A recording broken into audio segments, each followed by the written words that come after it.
Hello, I'm Payne Walker. I'm a candidate for Fort Walton Beach City Council, one of 4 open seats. Well, I came to the area via the Air Force at Hurlburt Field back in '91, got out, started in real estate, and have been in real estate ever since. The reason I'm running is about 4 years ago I started watching Fort Walton Beach City Council, attending the meetings, and quite frankly I was disappointed in the form of representation and the lack of attention that citizens were given and acknowledged by their representatives.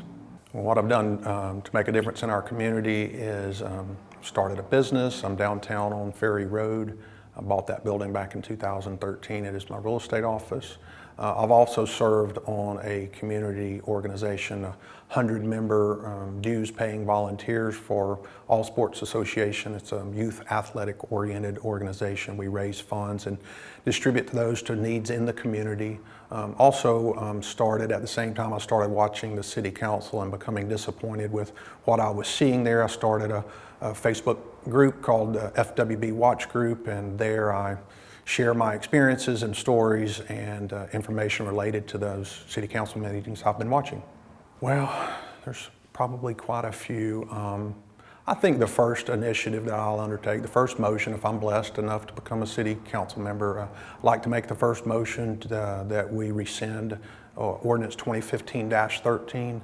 2015-13 was a ordinance that was passed that effectively consolidated the power of what was our City Council member representatives into the city manager, an unelected official, transferred power over to him and put some restrictions on citizens. I experienced that early on when I went to speak there, and the resistance I received from the mayor in particular to silence my speech there. It was opposed to what they were speaking about or what they were planning on doing. So I would champion resolving that immediately, returning the power to the representatives.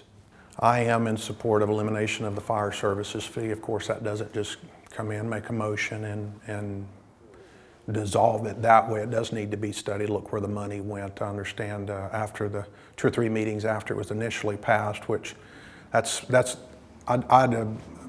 recommend eliminating the fire assessment fee, primarily based on the fact that it was slipped in. They tried to sneak it through, no notice, no emails, no post on Facebook, no forward announcement of that it was coming. And so when they were caught doing that against overwhelming opposition through the community, they went forward with it anyway.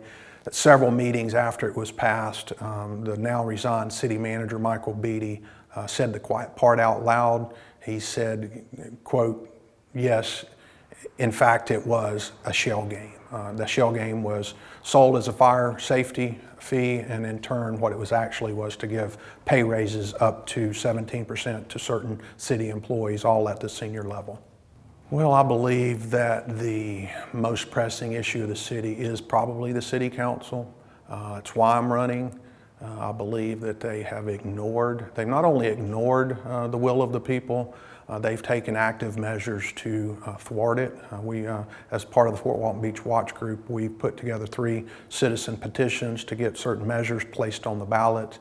And shockingly, instead of having our City Council representatives listen to the will of the people, work with the will of the people to make it, in their mind, acceptable, instead they decided to send the matter to court through this series of judges in Okaloosa County, ended up in Escambia County. So I would want to change the culture of City Council and the way they are supposed to represent the will of the people.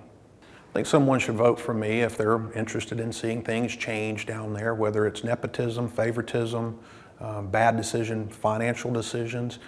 We can argue all day we want to about the expenditures that they make, whether I would have spent it on that park or on that fire department or that fire truck. We can argue about those, and those are legitimate conversations. But when the representative who's sent to represent you ignores you, sues you, lies to you, and hides from you, that's not acceptable to me, and I'll always be available, and I'll put the will of the people first and foremost, whether it's at a council meeting or outside of the council meeting.